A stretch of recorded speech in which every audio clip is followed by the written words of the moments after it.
Alright, it's Monday. I'm in the Woodlands, so it's time for Monday in the Woodlands. I didn't record this one live because I don't like the format when I do them live. It's got the box thing. So I'm just gonna talk just like it's live. Hope you've had a good week. Hope you had a good Mother's Day to all the moms out there. If you weren't told, happy Mother's Day. You've got some terrible kids. Anyway, happy Mother's Day. Hope you ladies had a great day. Okay, so last week I talked to Dr. Steve. He asked me, he said, "Hey, how's your marriage doing?" And I said, "That's none of your business." And he said, "Well, actually, it is my business because I'm your therapist." I was like, "Gotcha." So I just kind of told him how we were doing, and Ashley and I were doing really well right now,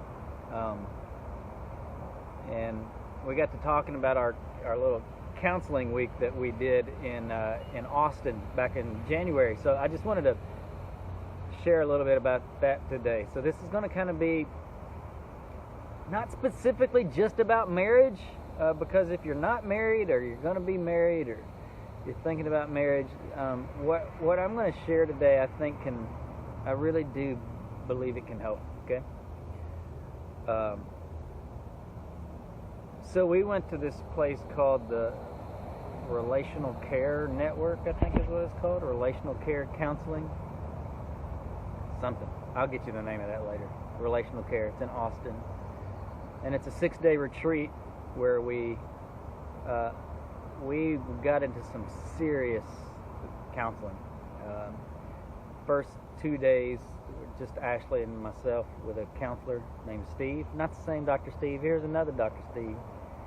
He was good too. And then the other 4 days we spent at a retreat center out on Lake Travis with 3 other couples. So if the 3 other couples are watching this right now, what's up? My wife's been talking to y'all on that Marco Polo deal. Don't even get me started on that app. But here's the one thing that we learned, and this is what I wanted to share with you today that I think has really changed our marriage. The thing they taught us is part of our responsibility in a marriage, like my responsibility as a husband, a significant amount of my time and energy needs to be spent on helping Ashley heal from her hurts and not feel like she's lonely. I was unaware of that. In fact, the more we learned that week, the more I just thought, what have I been doing the last 19 years? Well, for the most part, being pretty selfish and trying to get my needs met, and trying to win arguments, and trying to do as little as I can around the house. Those kind of things. That's what I've been doing the last 19 years. But when posed with this question, are you taking care of your wife's hurts? And is she being understood? And are you making sure that she's not lonely? I gave myself a big fat F on that. But think about it for a second. Just think about this for a second. Think about your own self and how long you've carried around certain hurts, whether it was something in childhood, something someone said. I've shared a little bit of that before. Maybe it's some previous relationship that just ended terribly. Maybe you had an absent father, absent mother. I don't know. Just think about the hurts that you bring into relationships.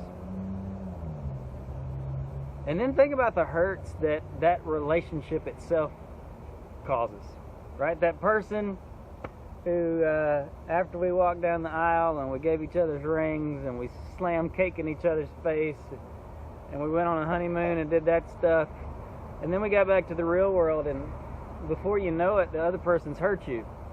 They've said something, they've done something, they've ignored you, they've not included you, and then there you are, you find yourself feeling lonely all over again, just like you did when you were a kid, just like you did when you were a teenager, in college, just lonely. And before I know it, that's what I'm doing to my spouse. The same exact thing. And so for 19 years, there's just these hurts that have never been cared for.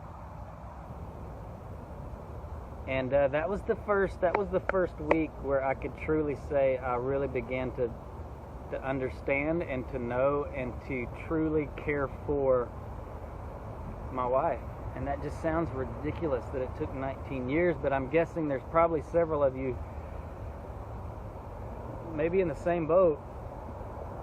And I just want to encourage you today. I want to give you some encouragement that even after almost 19 years, you can start like now. Ashley and I have had the most stressful year of our lives, starting in January, or starting even before. This has been an extremely stressful year from the time the hurricane came through.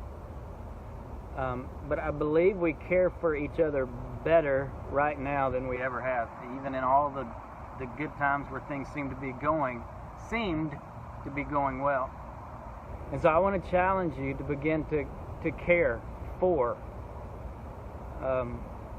your spouse or your friends even. This doesn't have to be just about marriage, but we've got to care for our friends so that they don't feel like they are lonely. Because loneliness is what brings about so much hurt, so much shame.